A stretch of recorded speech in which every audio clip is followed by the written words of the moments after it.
There you go. I think one of the defining realities of our generation is anxiety. Anxiety.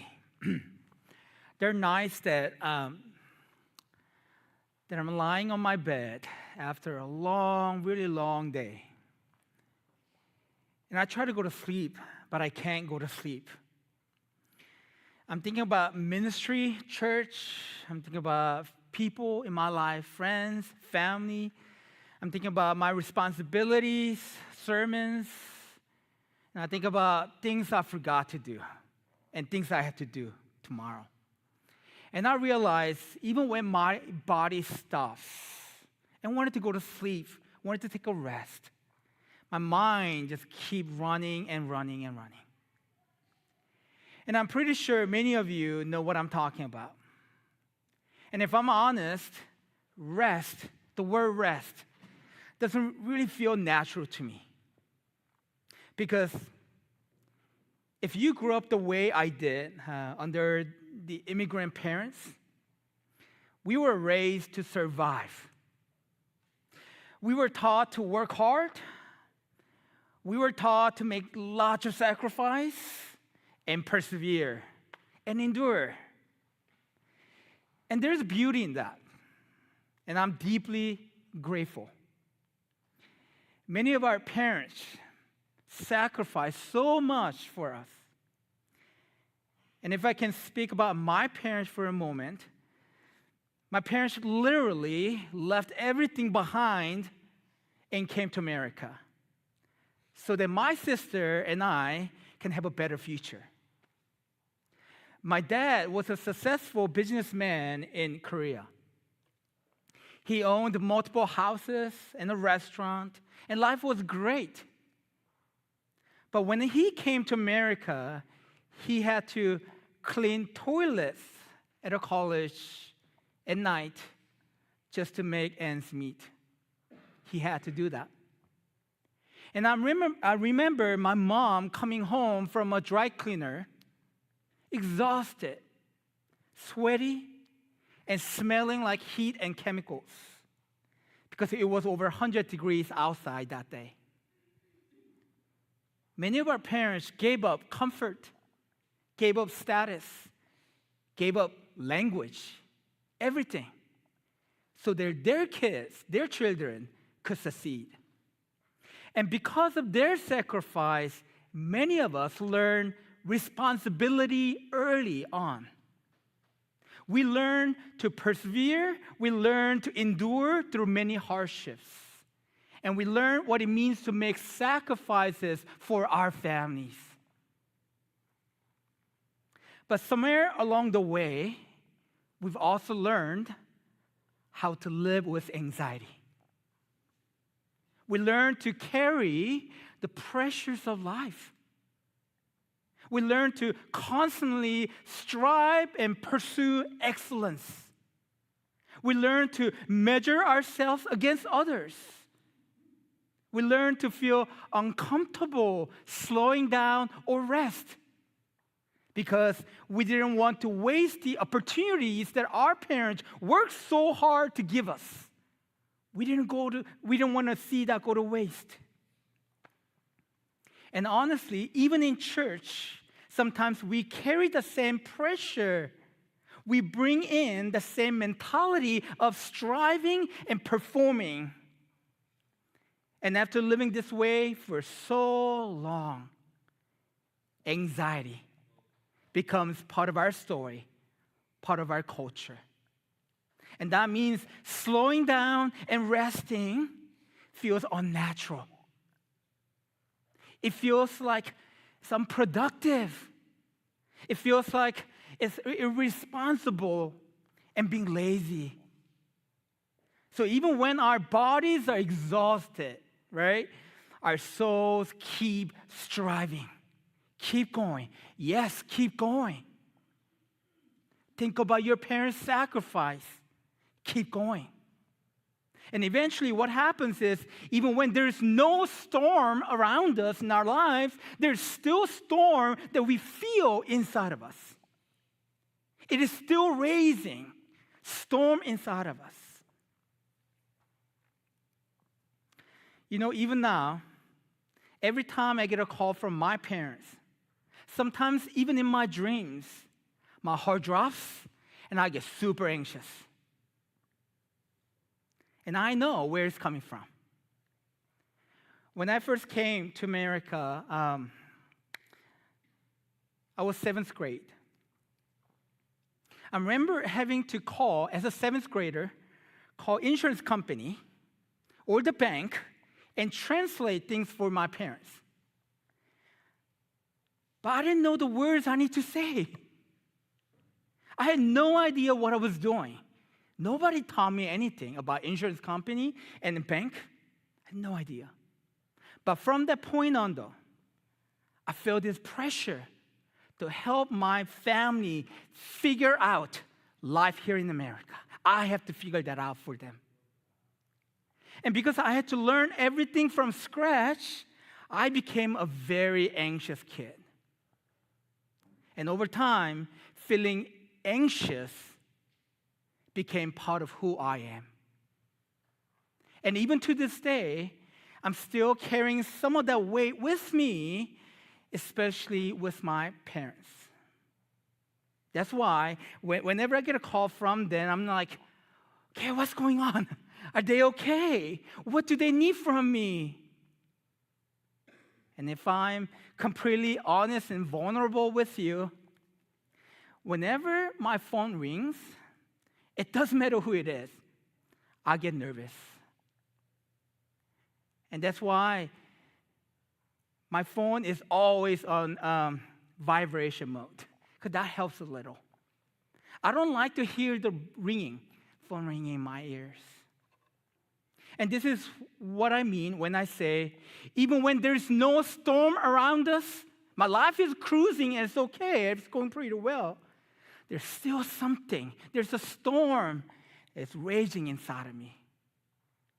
And I think for me, that's why this story that we just read, story from Matthew chapter 14, feels relatable. Because the disciples they're not just dealing with a storm around them, but they're also dealing with anxiety within them. Something much, much, much deeper. And isn't that true for us too? Sometimes we don't fully realize what's happening inside of us until life becomes unstable, until something unexpected happens, until the future becomes uncertain. And all of a sudden, all the fear, all the pressure, all the anxious thoughts that we've been carrying inside start rising to the surface, and we don't know what to do. And that's exactly where the disciples are in this story. They're overwhelmed. They're exhausted. They're afraid. They're scared. The storm is bigger than them. And they realize that they're not in control. But then Jesus comes walking toward them in the middle of the storm. And these are the 3 words that Jesus say to them. Verse 27. Do not be afraid. Take courage, I'm here. Now, here's what I want to do today. I want us to reflect on those 3 phrases from Jesus, and I want us to hear them not just as words spoken to the disciples long ago, but as words Jesus speaking to us today. Because I believe that these words speak directly to the deeper fears and deeper anxieties that many of us may have been carrying for years. So, the first word Jesus says, do not be afraid. One of the things anxiety does is it teaches us to live in fear. And the thing about fear is sometimes it becomes so normal to us that we don't even realize how much our lives are being shaped by it. For some of us, fear has been with us for so long that it almost feels like part of our personality, who I am. Part of who I am. And we become fearful people without even realizing it. And the difficult thing about fear is that fear constantly makes us feel like we have to hold everything together ourselves. That's what fear does. We feel like that we have to hold everything together ourselves. That's what fear does. Like everything depends on us. Like if we let go, even for a moment, everything's going to fall apart. So what do? We strive harder. We overthink more. We try to control everything around us as much as we can. And eventually, because of that, we become exhausted, tired, burn out. Not because life is hard, but because fear has taught us to carry that weight that we were never meant to carry alone. And maybe that's why Jesus' words are so powerful here. Because before he calms the ocean, right? Before he calms the storm around the disciples, he speaks to the fear within them first. He says, do not be afraid. In other words, you do not have to hold your life together by yourself. You do not have to live as though everything depends on you. I got you. Don't be afraid. And I really believe that some of us here, some of you, have been carrying this fear so long that you've forgotten what peace truly feels like. You lived in survival mode for years, always mentally preparing for the worst. You're always preparing yourself for the bad news and always feeling like you need to stay in control. Otherwise, things gonna fall apart. What I'm gonna do when things gonna fall apart? Life is gonna fall apart. Family is gonna fall apart. What I'm gonna do? I need to control. What is driving that control? It's your fear. And for the fear, Jesus says, do not be afraid. Jesus comes to anxious people and he says, you can take breath. You can let go. You can trust me. Because the opposite of fear is not having a perfect life. Hear this. The opposite of fear is not having a perfect life with no problems. The opposite of fear is learning to trust that Jesus is present with us in the middle of the storm. I once heard someone say this. Anxiety is imagining the future without Jesus in it. Anxiety is imagining the future where our mind goes, what if, without Jesus in it. Look, the disciples were never alone in the storm. Jesus was already moving toward them. And maybe that's what some of us need to remember today. That before the storm changed, Jesus was already coming near. Before the waves calmed down, Jesus was already present in that moment with them. Okay? And then, here's the second thing that Jesus says. This is what he says. Take courage. Don't be afraid. Take courage. Now, courage does not mean the absence of fear. It means choosing to trust God even while fear is still present. That's courage. And I think that's important because sometimes we think faith means we should never struggle. If we have faith, then we should never doubt. If we have faith, then we should never feel anxious. But that's not what we see in this story. The disciples were afraid. They were scared. Peter was afraid.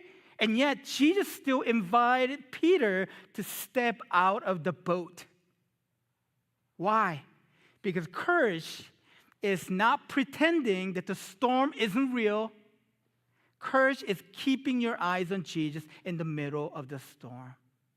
And honestly, I think many of us are exhausted because we spend our whole lives trying to feel secure before we move forward.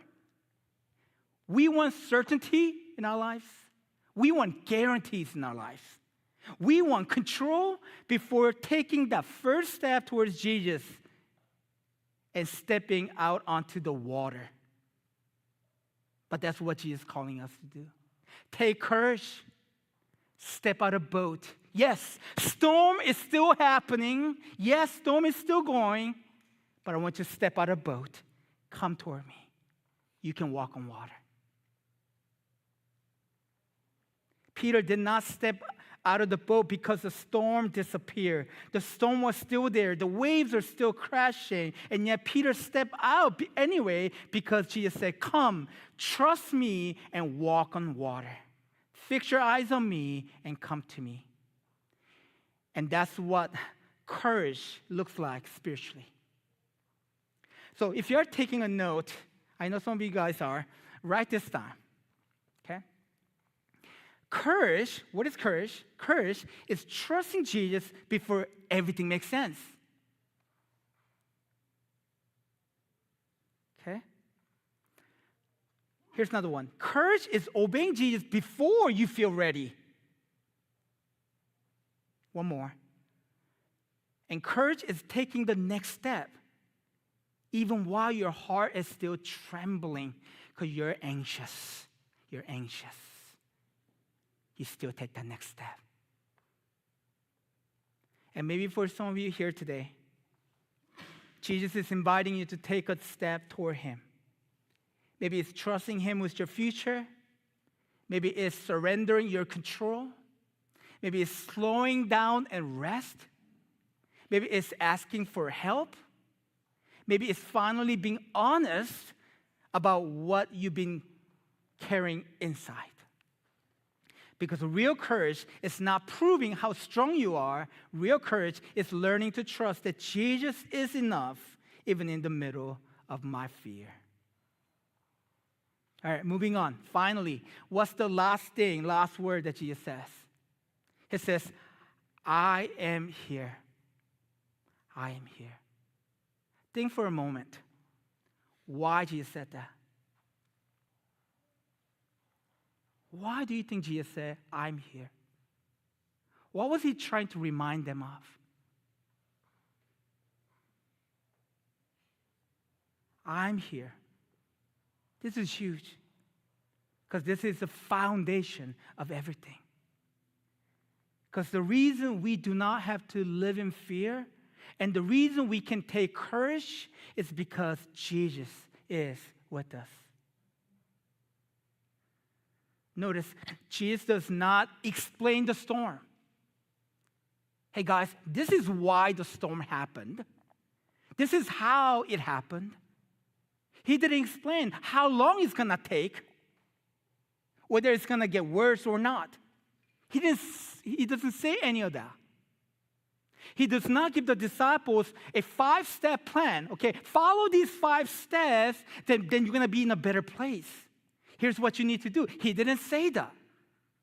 No, He simply say to them, I'm here. He offered them His presence. That's what it is. And sometimes that's what our anxious hearts need the most. Knowing that God is here, that Christ is here with me. Because anxiety has a way of making us feel alone. Like nobody understands. Like nobody sees what I'm carrying. Like we have to figure everything out by ourselves. But the presence of Jesus reminds us that, no, you are not alone in this storm. I'm with you. I'm with you. And I think this is important because many of us have spent years trying to find peace by controlling our circumstances. That's what we think we have to do. We think if this problem goes away, This problem that I'm struggling right now, if this goes away, then I will find peace. If life becomes more stable than now, financially, if I'm more stable than now, then I'll finally can find or get rest. If everything works out, then I'll stop worrying. Now, has that been working out for you? It has not for me, but has it for you? You know why? Because peace is not found in a problem-free life, but peace is found in the presence of Jesus, who can calm the sea. That's why Jesus could sleep in the middle of the storms. That's why Jesus could remain calm under any pressure. Because his peace did not come from circumstances being easy, but his peace came from deep communion with his Father. And the beautiful thing about following Jesus is this. Over time, his presence, Jesus' presence, begins to reshape us. Slowly, he begins to heal the anxious places in our hearts, in our lives. He slowly teaches us how to rest, how to slow down and rest. He teaches us. He teaches us slowly how to trust him again. And as we experience little by little his peace, we begin carrying that peace also into the lives of our loved ones. Can you picture yourself calm and peace? And that's how you treat your kid. That's how you treat your parents. That's how you treat your siblings. That's how you treat everyone around you. There's a term for this. It's called a non-anxious presence. I believe that God has called us to live as a non-anxious presence because we experience his peace in our lives. A couple weeks ago, on Mother's Day, on Sunday, I called my mom. And she goes, "Oh, why did you call?" And I said, "What do you mean?" "You know why I called you. Happy Mother's Day." And she goes, "Oh, okay."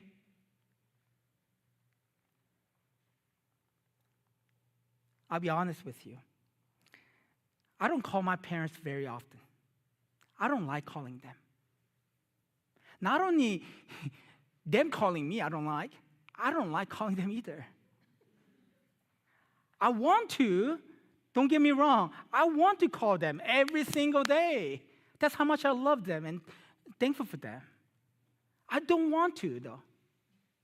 It's still very hard for me to do that. Because every time I connect with them, okay, I have to meet somebody. I don't really want to meet. You know who that is?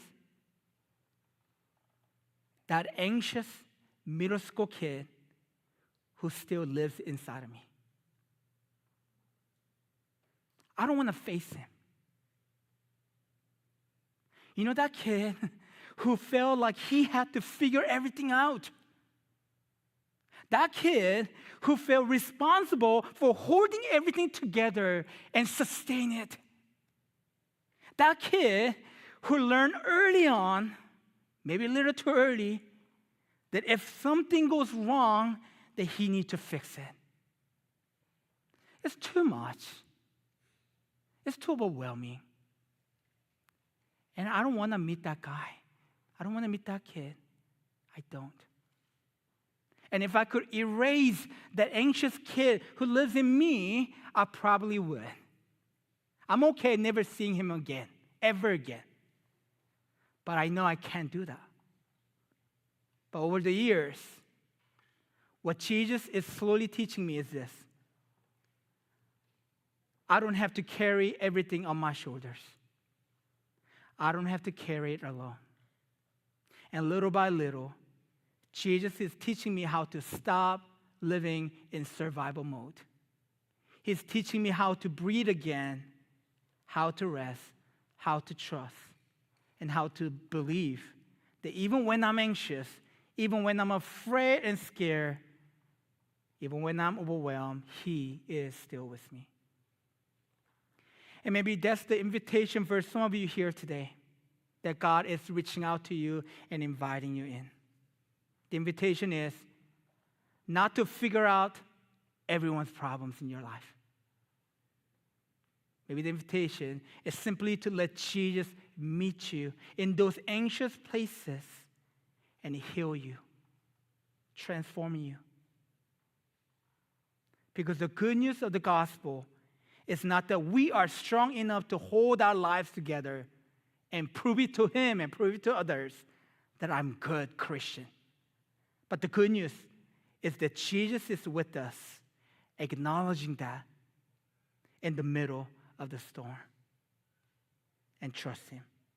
And that's how we find our true rest. So with that, I would like for us to take a moment to reflect. I want you to spend some time in reflection. And I got a question for you here. Take a look at this question. What is one storm within? I share mine. What is yours? What is one storm within you've been carrying for a long time? I want you to name that one. And which words of Jesus do you most need to hear today? Is it do not be afraid, or is take courage, or I'm here? Which one? So take a moment to reflect, and then I'll close us in prayer.